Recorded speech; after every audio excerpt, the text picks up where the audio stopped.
Captain's log, stardate, May 22nd, 2013. We Watch Movies 24/7 reviews the long-awaited Star Trek Into Darkness. Fire all phasers, let's get started. All right, welcome. I wish I could beam in. Hi everyone, welcome to We Watch Movies 24/7. As you can see, I am really excited about this. I've just seen Star Trek Into Darkness. I'm Will Hagaman with Tony. Mark Viola. Well, we reviewed Star Trek Into Darkness, and I'm just going to say right off the bat, loved it. Loved it. All right. Okay, now we have a problem. Let's get started, Tony. What did you think? Why was it in Mag for you? Okay, above average, I'll say that, right, and we'll get to the ratings at the end. Good story. We had a little discussion about this earlier. I find this to be an almost entirely standalone movie. So even if you're not a Trekker, I know you're not supposed to say Trekkie anymore, but this is a movie you can watch, have a good time, and enjoy. If you are into the movies, especially the original series, this is something you're really going to enjoy. I've watched this since I was a little kid. The director of this film has acknowledged right off the bat that he was not initially a Star Trek fan. Okay, so J.J. Abrams has taken a lot of liberties, and that's cool. He's come up with a good story, but he doesn't, and I think Chris Pine along with him doesn't get the Kirk character. They don't. Captain Kirk was a capable, smart, intelligent Starfleet officer. He was the best that there ever was. When I watch Chris Pine, I see nothing but a frat boy who has overdeveloped sexual glands. Now I know, Bill Shatner used to get some left and right. Even Eddie Murphy in Boomerang said that he was, the coolest white man on television. But the problem is that he earned every babe he got because he was the smartest guy in the room every place he went. What they've done with this film is that they put him in, they put him in these situations to make him look like Kirk, but he doesn't capture that. The entire theme of this film is that it's better to be 100% balls to the walls than to think. The end of the film is Spock realizing that Kirk's right. If you watch the original series, Kirk had an angel and a devil on his shoulder. One's Spock, one's McCoy. And McCoy really has been reduced to just Carl Urban channeling him. He's really a comedy relief. And it's really just Kirk being, just this, over-glandular flat boy, and Spock being the logical alternative. So it's really more between the two of them. I don't like that dynamic. I think it takes away from the film. That having been said, it's still a good movie. I want to address a couple of things you said there, Tony. First of all, I've never heard that we're called Trekkers now instead of Trekkies. You didn't get the memo? I'm fine with Trekkies. I'm not offended by Trekkies. I don't know who Just is. so I'm not called one of those Star Wars dudes. Which I love Star Wars. This is embarrassing enough without having to fight for which name I'm called. I want to be a Trekker. I'm not a Trekkie. Come on, that's ridiculous.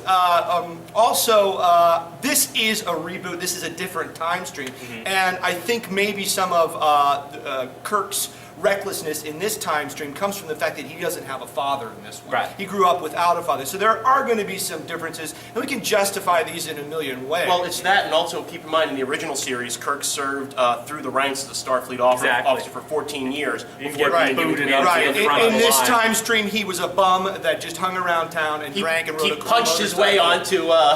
He just bar fought his way onto a transport to the Starfleet Academy. Did 3 years there, almost got kicked out, and then was like, well, if someone's going to fly the flagship of the Federation, I guess it can be you. Are you guys making my point or not, or fighting against me? We're saying we're fighting against you in the sense of it's a different time stream. Your point is almost right, but if it was trying to be a shot-for-shot remake, if it was trying to be the old Star Trek series and they just did new movies of it with new casting, you'd be absolutely right.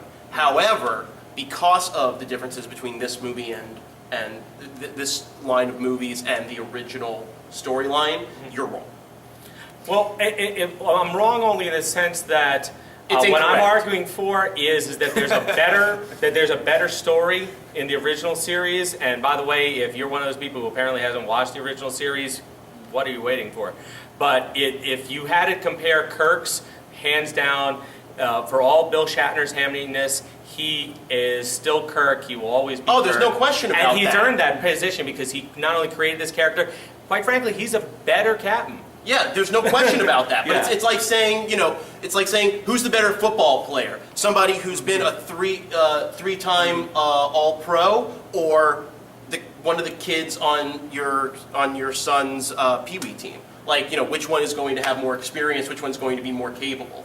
The fact is that, and this is weird, you're making a sports reference in the middle of a That analogy is a little nebulous, but I There's think a sport there's called a football. Okay, Yeah, we get there's a different timeline. You could even argue that Spock is a little bit more human, maybe has more emotions in this version, because he's lost his entire planet. And he's younger, he's angrier, he's got more reason to be angrier. Exactly. So we're seeing a different universe with different developments of the characters, different possibilities, and I think that's O'Hara important actually matters in this universe. Right. There you go. Absolutely, she's very important in this universe. Okay, well let's go to Mark here. Mark, your thoughts on the movie? I really enjoyed the film. I thought it was very well done. I'm a huge Star Trek fan. My favorite thing in the entirety of Star Trek was always Star Trek II: The Wrath of Khan. And to see this movie really made me very happy on the inside, because there was a lot of ways they could have screwed this up. There was a lot of dumb things they could have done. But the fact that they took Space Seed, which was the original series episode where they discover Khan, and they took Star Trek II: The Wrath of Khan, and sort of smashed the two together to make this story, and then found ways with the universe timeline reboot to be able to still explain it in the same way, without doing any spoilers or anything. If you've seen the original series, you know how Khan came to be and all that. Same type of thing, just different happenstance. Everything worked out in this movie exactly the same as it did in Star Trek II: The Wrath of Khan, except different.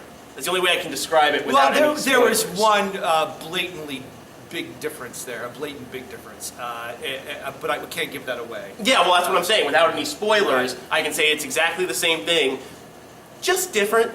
It's different. Just Yes. different, Yes. but all the same stuff, just different.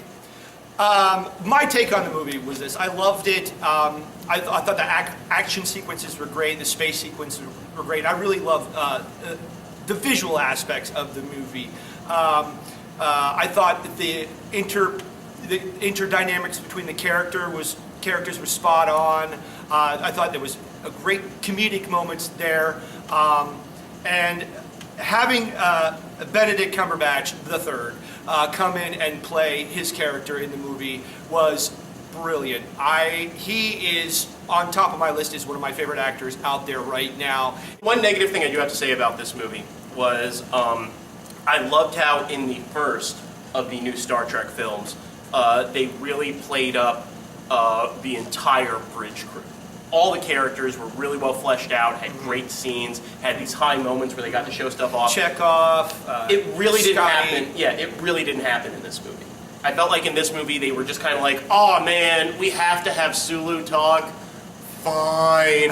They just kind of threw stuff in there. I don't like what they did with Chekhov at all. I understand there had to be sort of that element of oddness and the fight with Scotty and what led to without any spoilers, what led to Scotty's role in the conclusion of the movie. I understand they had to set that up in some way, but I just felt like they sort of went, okay, everyone other than Kirk, Spock, and O'Hara, and then to a lesser extent Bones, everybody else just kind of, you can give them lines, give them lines. I think They were just maybe you're sort of thinking the full, window dressing. Maybe you're addressing the body of the movie, but the chapter 1, really what you saw them working together as a team. You got the illusion of they've been at this a while now. They're really good at it. They're starting to, they're getting their footing on how to be. Yes the and crew. no. I have to say, I felt like they. I understand that in the original series, and this is something they didn't want to trip over in these movies, that they wanted to have females play a bigger role.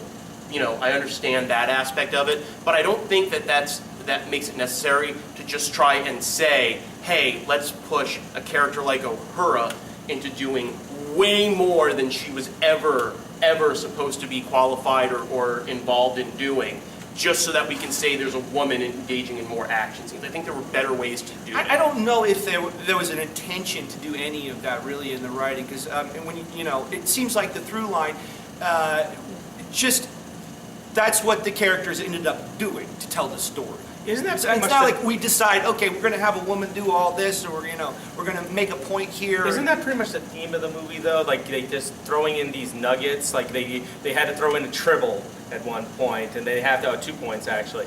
And one, I guess, important, but they could have done that with any animal.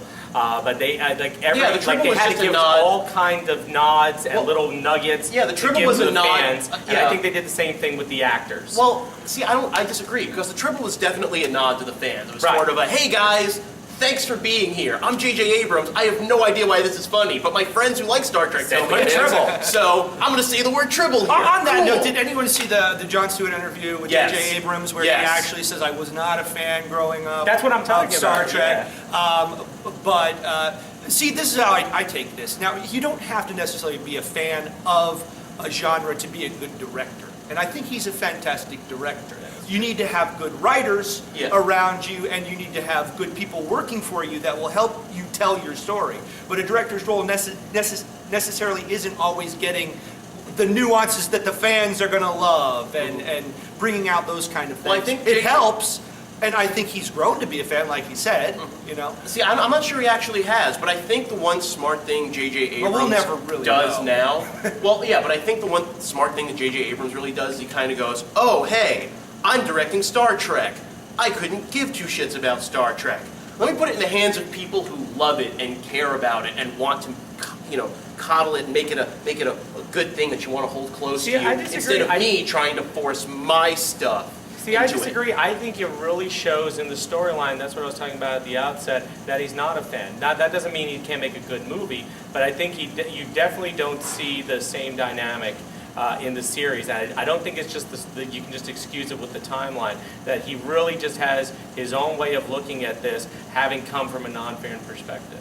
You think that the whole setup for Kirk is him not liking Kirk? Him Not liking preferring Kirk, but more I of think- a Luke Skywalker type hero to a Kirk type hero, that he looks at the two and he says, you know what, this guy is just some brash idiot who runs into everything but doesn't have the Force on his side, so let's make it not work out for him. Well, and then all of a sudden I don't think it's all that negative, but he definitely doesn't see one of the big lines of demarcation between the Star Trek and Star Wars franchises is one is fantasy and the other one has a basis in reality. In other words, you can see these things happen. They put a lot of science. Matter of fact, they put so much science into Voyager that it actually hurt ratings because they wanted to make it so plausible. So really, I think that what J.J. Abrams did was that he has kind of melded both. He did it almost like Obama did in that speech where he melded the two together. He has melded both concepts together. He's made it a bit more of a buddy movie, and he really doesn't get the dynamic that made the original series so popular. Spock, you're my very best friend. Well, that being said, let's cut to where we go into things that are going to spoil the movie. Yeah. And we'll talk about very specific things. So if you haven't seen the movie, go see it, be your own judge. You may not agree with us, you may. But it is a highly enjoyable movie. It's going to be one of the summer blockbusters, so check it out. We'd also like to thank Regal Cinemas for supporting this and being our sponsor, and the Orlando Improv as well. Thank you very much. That's where we're at right now. Come out to the Orlando Improv at Point Orlando and check out some shows. Live long and prosper. We're a team out.